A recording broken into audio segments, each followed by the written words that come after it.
오늘 우리가 다 함께 나눌 말씀은 요한복음 14장 1절부터 14절까지의 말씀입니다. 말씀을 제가 한 절, 여러분이 한 절 교독하겠습니다.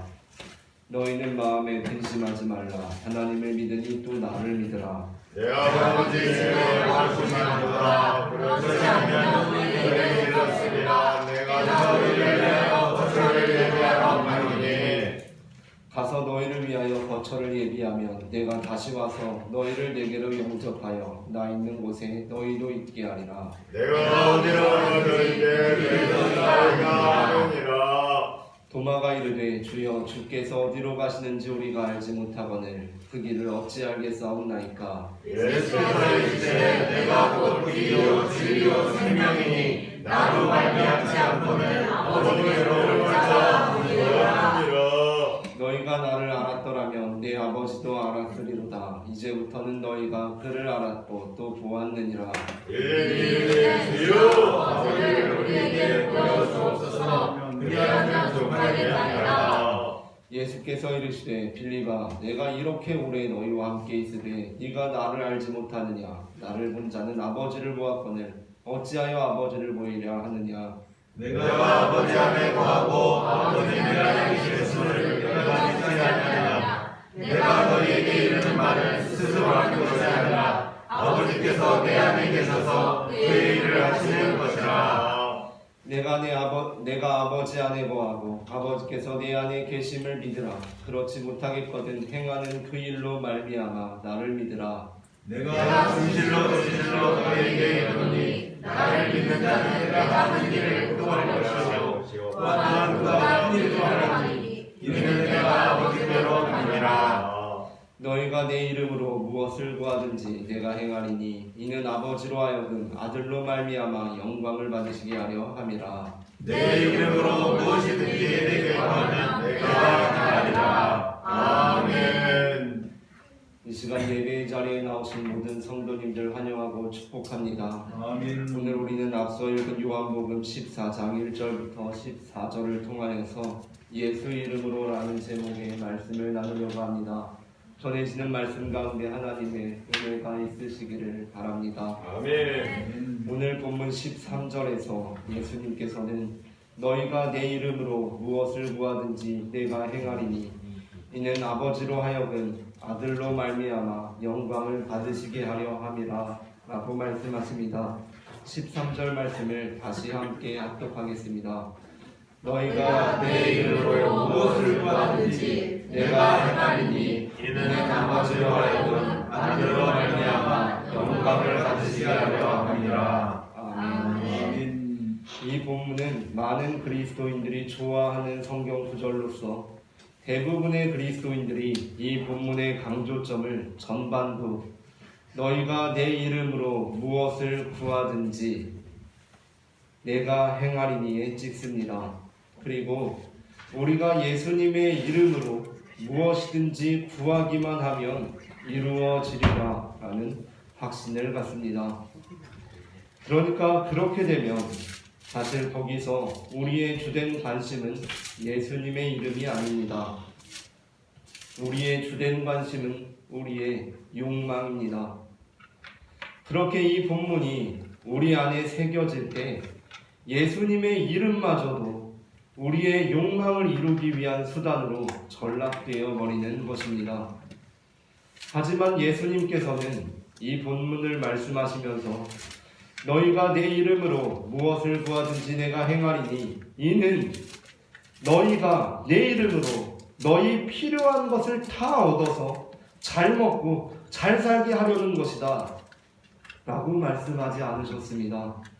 예수님께서는 너희가 내 이름으로 무엇을 구하든지 내가 행하리니 이는 이렇게 하는 이유는 아버지로 하여금 아들로 말미암아 영광을 받으시게 하려 함이라 라고 말씀하십니다. 그렇다면 본문에서 예수님께서 우리에게 전해주시고자 하는 메시지는 무엇입니까? 그것은 우리가 예수님의 이름으로 무엇이든지 구하기만 하면 우리의 목적이 되는 욕망을 예수님을 수단으로 삼아서 얻을 수 있다는 것입니까? 그것이 아닙니다. 예수님께서는 이미 누가복음 10장 9절부터 13절을 통해서 하나님 아버지께서는 우리의 욕망에 따른 기도를 그대로 이루어 주시는 분이 아니라는 것을 명확히 하셨습니다.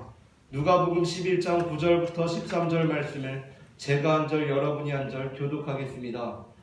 내가 또 너희에게 이르노니 구하라 그러면 너희에게 주실 것이요 찾으라 그러면 찾아낼 것이요 문을 두드리라 그러면 너희에게 열릴 것이니 구하는 이가 받을 것이요 찾는 이는 찾아낼 것이요 두드리는 이에게 열릴 것이라. 너희 중에 아버지 된 자로서 누가 아들이 생선을 달라 하는데 생선 대신에 뱀을 주며 알을 달라 하는데 성가를 주느냐. 함께 읽겠습니다. 너희가 악할지라도 좋은 것을 자식에게 줄 줄 알거든 하물며 너희 하늘 아버지께서 구하는 자에게 성령을 주시지 않겠느냐 하시니라. 아멘. 누가복음 9장 10절부터 13절 본문의 메시지는 하나님께서는 우리가 구하는 대로 주시는 분이라는 것입니까? 아니면 주시지 않으시는 분이라는 것입니까? 대답은 하나님께서는 우리가 구하는 대로 주시는 분이기도 하시며 주시지 않으시는 분이기도 하시다는 것입니다. 하나님께서는 우리가 선한 것을 구할 때 주시는 분이십니다. 그러나 본문은 우리가 하나님께 우리의 욕망을 따라 구하는 내용들을 그대로 이루어 주시지 않으시는 분이라고 암시하고 있습니다.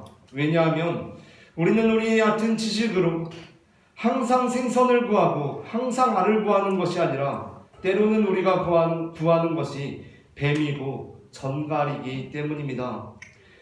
야고보서 4장 1절부터 3절까지의 말씀을 제가 한 절 여러분이 한 절 교독하겠습니다. 너희 중에 싸움이 어디로부터 다툼이 어디로부터 나느냐 너희 지체 중에서 싸우는 정욕으로부터 나는 것이 아니냐. 너희는 욕심을 내고 정직하여 사랑하며 시간으로 이 지하를 못함으로 다투고 싸우는도다. 너희가 정직하면 구하지 아니하기 때문이요. 함께 읽겠습니다. 구하려고 받지 못하면 정욕으로 쓰려고 잘못 구하기 때문이라. 아멘. 그래서 하나님께서는 우리의 기도를 들으시고 우리에게 궁극적으로 필요한 것을 채워주십니다. 아멘. 그것이 바로 좋은 것, 성령입니다. 아멘. 우리가 예수님의 이름으로 구할 때 역시 마찬가지입니다. 오늘 본문은 그냥 구하면 이루어지지 않을지라도 우리가 예수님의 이름으로 무엇이든지 구하기만 하면 다 이루어지리라 라는 것이 아닙니다. 우리가 그냥 구하면 이루어지지 않을지라도 우리가 예수님의 이름으로 무엇이든지 구하기만 하면 다 이루어지리라 라는 것이 아닙니다. 예수님께서는 우리가 예수님의 이름으로 무엇이든지 구할 때에 그것을 그대로 이루기도 하시지만 이루지 않기도 하는 방식으로 우리의 기도를 이루실 것입니다. 그러므로 본문에서 강조되어야 할 것은 우리가 무엇이든지 구하기만 하면 이루어지리라 라는 것이 아닙니다. 오늘 본문에서 강조되어야 할 것은 예수님께서 내 이름으로 구하라 라고 말씀하신 것이고 그렇게 하신 이유, 그 이유는 아버지로 하여금 아들로 말미암아 영광을 받으시게 하려 함이라 라고 말씀하셨다는 것입니다. 대부분의 경우에 기독교인들은 공식적인 기도를 마칠 때 예수님의 이름으로 기도합니다. 아멘 이라고 기도를 마칩니다. 그 이유는 예수님께서 오늘 본문에서 예수님의 이름으로 내 이름으로 구하라 라고 말씀하셨기 때문입니다. 그러므로 이 본문은 우리가 드리는 기도에 있어서 가장 큰 영향을 끼친 본문이기도 합니다. 그러나 이와 더불어 우리의 기도에 가장 큰 영향을 끼친 본문이 또 있습니다. 그것은 바로 우리가 함께 드리는 공동의 기도, 주님께서 가르쳐 주신 기도입니다. 그 기도가 어떻습니까? 마태복음 6장 9절부터 13절 말씀을 제가 한 절 여러분이 한 절 교독하겠습니다. 그러므로 너희는 이렇게 기도하라. 하늘에 계신 우리 아버지여, 이름이 거룩히 여김을 받으시오며 나라가 임하시오며 뜻이 하늘에서 이루어진 것 같이 땅에서도 이루어지리이다. 오늘 우리에게 일용할 양식을 주시옵고 우리가 우리에게 죄진 자를 사하여 준 것 같이 우리 죄를 사하여 주시옵고. 함께 읽겠습니다. 우리를 시험에 들게 하지 마시옵고 다만 악에서 구하시옵소서. 나라와 권세와 영광이 아버지께 영원히 있사옵나이다. 아멘. 아멘. 일명 주기도문으로 일컬어지는 마태복음 6장 9절부터 13절 본문은 우리가 어떻게 기도해야 하는지를 보여주고 있습니다. 그리고 여기서 매우 특징적인 대목은 우리가 하나님을 아버지라고 부른다는 것입니다. 그리고 그분의 이름을 찬미하며 하나님과의 관계로 나아간다는 것입니다. 9절 말씀을 다시 읽겠습니다. 그러므로 너희는 이렇게 기도하라. 하늘에 계신 우리 아버지여, 이름이 거룩히 여김을 받으시오며. 아멘.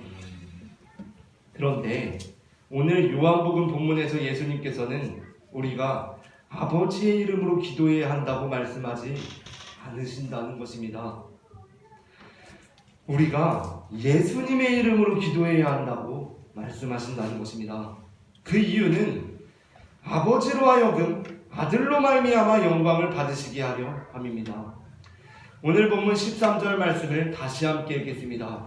너희가 내 이름으로 무엇을 구하든지 내가 행하리니 이는 아버지로 하여금 아들로 말미암아 영광을 받으시게 하려 함이라. 아멘. 우리는 지난 몇 주간 말씀을 나누면서 요한복음은 예수님께서 하나님이시라는 것을 가장 명시적으로 천명하는 복음서라고 했습니다. 예수님이 곧 하나님이십니다. 오늘 본문에서도 제자들이 계속 오해하자 예수님께서 하시는 말씀이 무엇입니까? 내가 나를 본 자는 아버지를 본 자라는 것입니다. 내가 아버지 안에 있고 아버지께서 내 안에 계신다는 것입니다. 오늘 본문 역시 그러한 분위기를 물씬 풍기고 있습니다. 예수님께서는 내가 곧 길이요 진리요 생명이니 나로 말미암지 않고는 아버지께로 올 자가 없느니라 라고 하셨고, 또 나를 본 자는 아버지를 보았거늘 어찌하여 아버지를 보이라 하느냐 라고 말씀하십니다.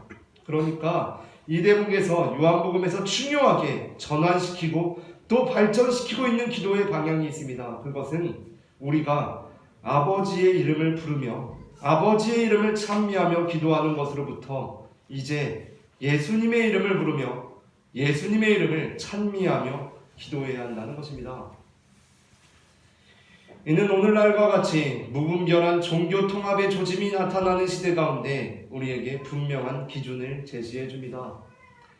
간혹 어떤 목사님들이 어떠한 특수한 상황 속에서 특별히 다양한 종교 전통 문화들이 함께 모인 자리에서 그러나 그럼에도 불구하고 기독교 목사로서 기도를 하는데 예수님의 이름으로 기도하기를 주저하고 실제로 그렇게 하지 않는 장면들을 종종 목격하게 될 때가 있습니다.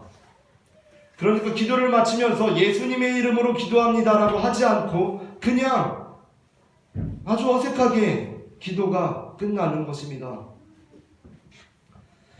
물론 예수님께서 우리에게 예수님의 이름으로 기도하라고 하신 것이 반드시 기도를 끝낼 때 문자적으로 예수님의 이름으로 기도합니다 라고 말하라고 하신 것이 아니라 우리의 모든 기도가 예수님이라는 구체적인 인물의 토대 위에서 드려져야 한다는 것을 의미하기 때문에 그렇게 기도 끝에 굳이 예수님의 이름으로 기도합니다라는 문구를 붙이지 않는 것이 크게 문제가 되지 않을 수도 있습니다.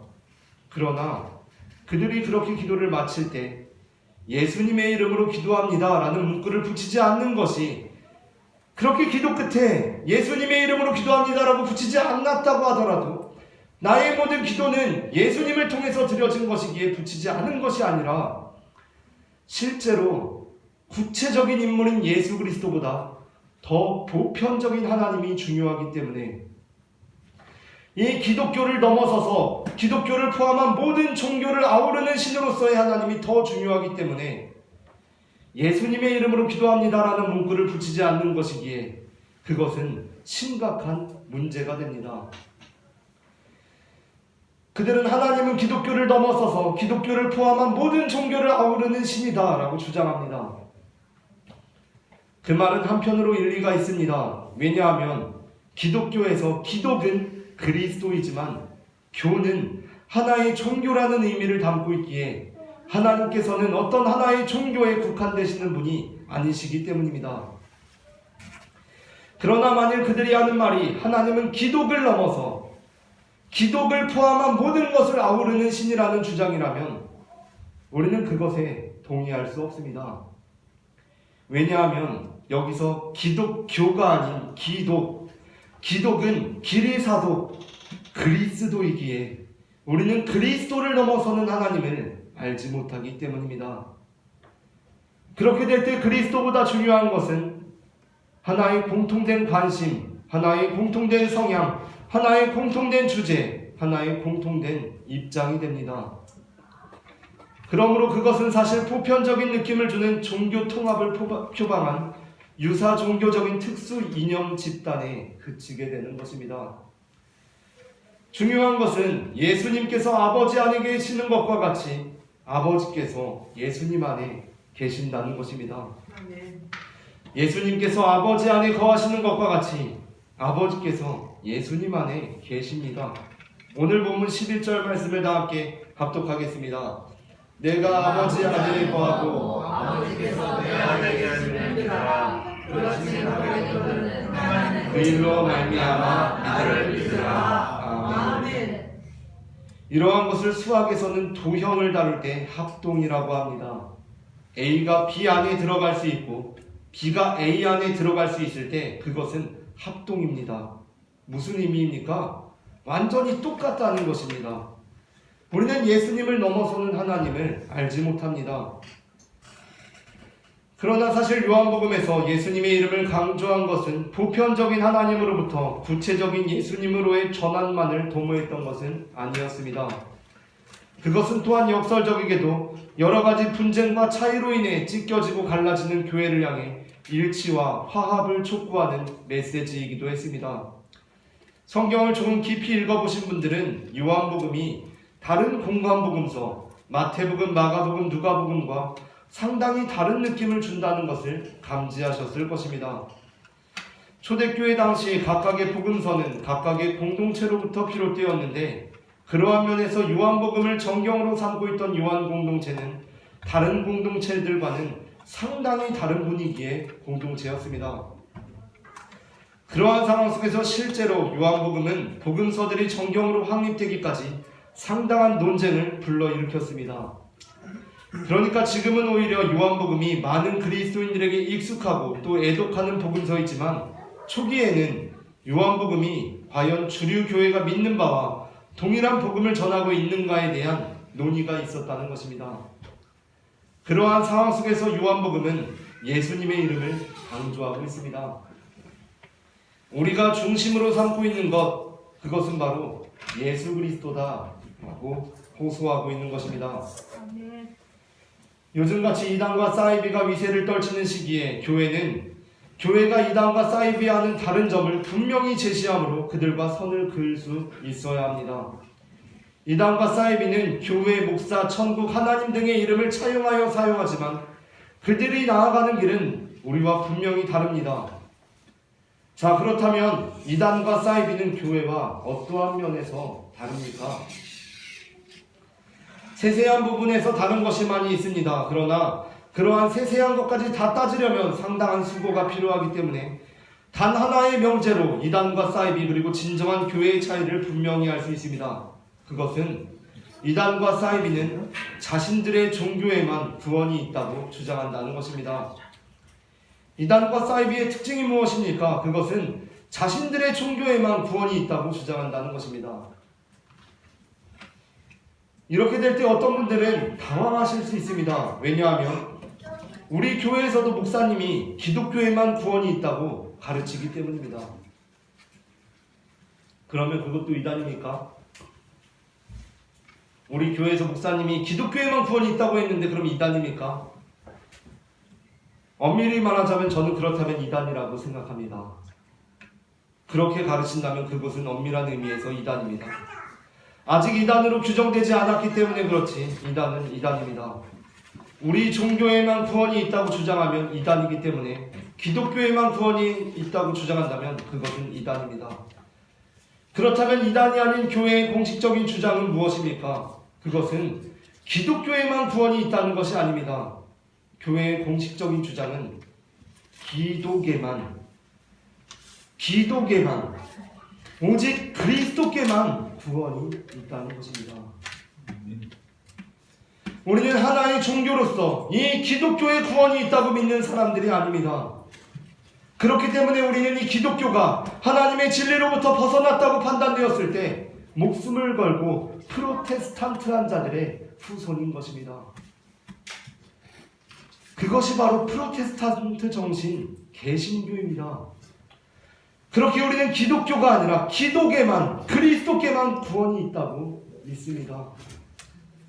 고린도전서 1장 10절부터 24절은 초대교회 당시 이미 만연했던 교회의 분열에 대해서 전해주고 있습니다.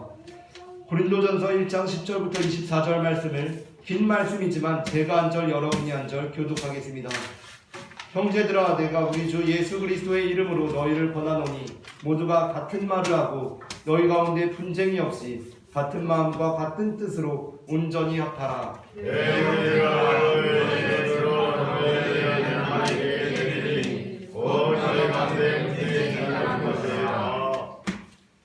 내가 이것을 말하거니와 너희가 각각 이르되 나는 바울에게, 나는 아볼로에게, 나는 게바에게, 나는 그리스도에게 속한 자라 한다는 것이니 그리스도께서 저희가 바울에게 십자가에 못 박혔으며 바울의 이름으로 내가 세례를 받았느냐.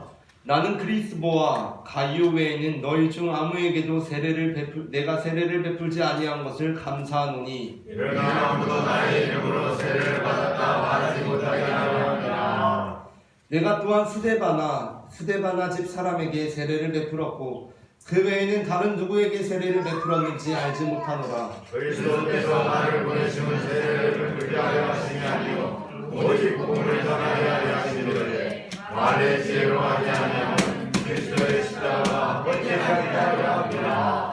십자가의 도가 멸망하는 자들에게는 미련한 것이요 구원을 받는 우리에게는 하나님의 능력이라. 기록된 바 내가 지혜 있는 자들의 지혜를 멸하고 총명한 자들의 총명을 폐하려 하였으니. 지혜 있는 자가 어디 있느냐? 선두가 어디 있느냐? 이 세대의 변론가가 어디 있느냐? 하나님께서 이 세상의 지혜를 미련하게 하신 것이 아니냐? 하나님의 지혜에 있어서는 이 세상이 자기 지혜로 하나님을 알지 못하므로 하나님께서 선두에 미련한 것으로 믿는 자들을 구원하시기를 기뻐하셨도다. 유대인은 표적을 구하고 헬라인은 지혜를 찾으나 우리는 십자가에 못 박힌 그리스도를 전하니 유대인에게는 그런 것이요 이방인에게는 미련한 것이되. 함께 읽겠습니다. 오직 그리스도를 받는 자들에게는 유대인이나 헬라인이나 그리스도는 하나님의 능력이요 하나님의 지혜라. 아멘. 우리 교회는 감리교회, 온유 감리교회고 저는 감리교 목사지만 감리교 출신은 아닙니다. 저는 어린 시절부터 군인이셨던 아버지를 따라서 군인교회에 다녔는데 군인교회의 특징은 짧게는 2년, 길게는 4년마다 군종 목사님의 근무지가 변경됨에 따라 담임 목사님이 변경된다는 것이었습니다.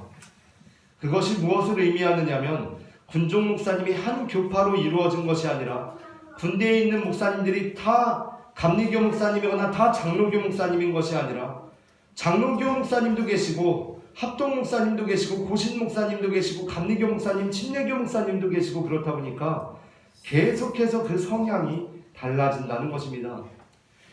특별히 군종 목사님들의 경우는 대부분 학교 다닐 때 공부를 열심히 하신 분들입니다. 시험 쳐서 공부 잘하는 사람들이 군종 목사님들이 되시기 때문에 그냥 어중이 떠중이로 신학교에서 신학 공부하신 것이 아니라 각 교단 신학이 어느 정도 전문적인 분들이셨고 그것을 토대로 삼아서 설교를 하셨습니다.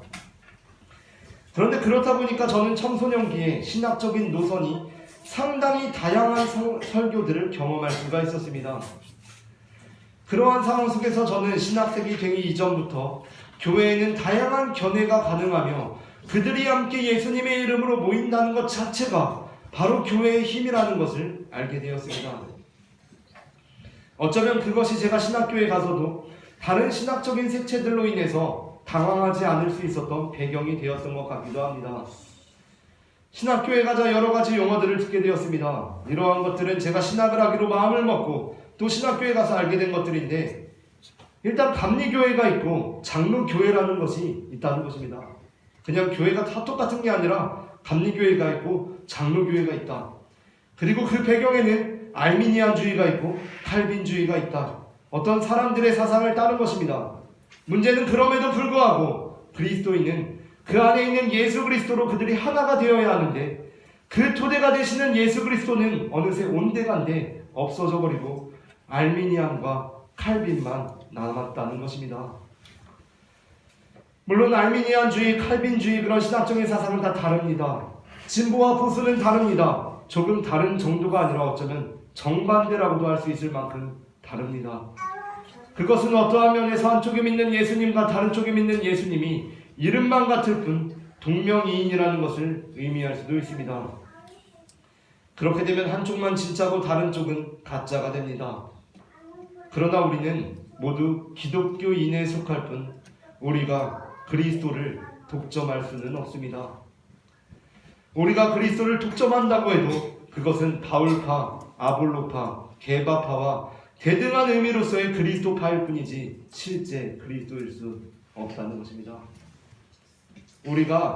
우리는 칼빈주의도 아니고 알미니안주의도 아니고 우리는 예수주의입니다라고 아무리 말해봤자 그게 진짜 예수주의가 아니라 하나의 주의로서 예수주의일 수밖에 없다는 것입니다. 사도 바울의 서술이 그것을 보여주고 있습니다. 바울은 지금 그리스도파 역시 하나의 종파일 뿐 그것이 그리스도라는 이름을 붙였다고 해서 그리스도파가 될 수 없다라고 말씀하고 있습니다. 고린도전서 1장 12절 13절 말씀을 다시 읽어보겠습니다. 내가 이것을 말하고 함께 읽겠습니다. 내가 이것을 말하거니와 너희가 각각 이르되 나는 바울에게 나는 아볼로에게 나는 게바에게 나는 그리스도에게 속한 자 한다는 것이지 그리스도께서 어찌 하셨느냐 바울이 너를 위하여 십자가에 못 박혔느냐 바울의 이름으로 너희가 세례를 받았느냐. 아멘. 이 본문에서 사도 바울은 12절에서 바울파와 아볼로파, 게바파와 그리스도파를 이야기합니다. 그러고 나서 우리가 생각하기에는 어떻습니까? 아니 당연히 그리스도파만 남아야 되는 건 아닌가? 너희가 바울파, 아볼로파, 게바파 다 쓸데없고 그리스도로 뭉쳐라. 그리스도파가 되어야 한다. 라고 그렇게 말씀해야 하는 것 아닙니까? 그러나 사도 바울이 12절에서 말하는 그리스도와 13절에서 말씀하고 있는 그리스도는 판이하게 다른 것입니다. 우리가 그리스도를 독점하려고 해도 그것은 하나의 분파일 뿐 그리스도를 독점할 수는 없다는 것입니다. 이름이 기독교라고 지었다고 해서 기독교가 아닙니다.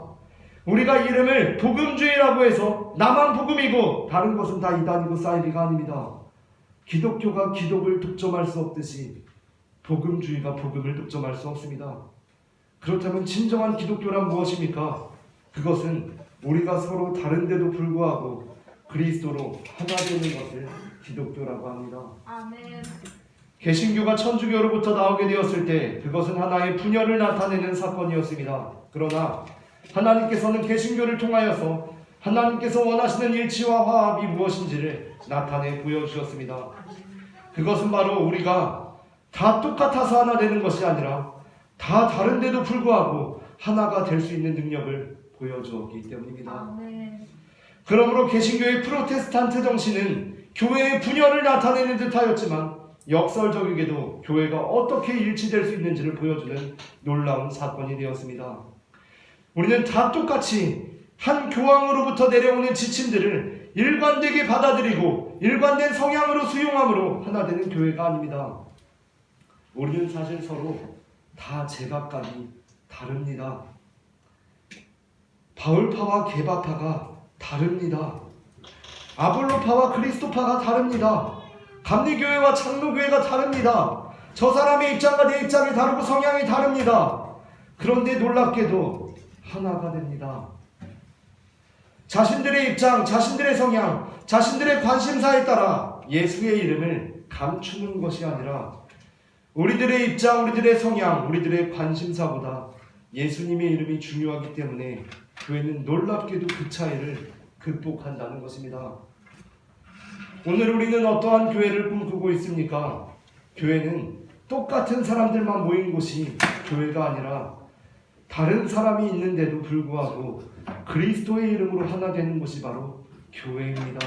아멘. 자기들의 입장, 자기들의 성향, 자기들의 관심사로 인해 예수님의 이름이 있으나 없으나 한 곳이 교회가 아니라 서로 다른 입장, 서로 다른 성향, 서로 다른 관심사를 가진 사람들이 바로 그 예수님의 이름으로 모여서 예배하는 곳이 교회라는 것입니다.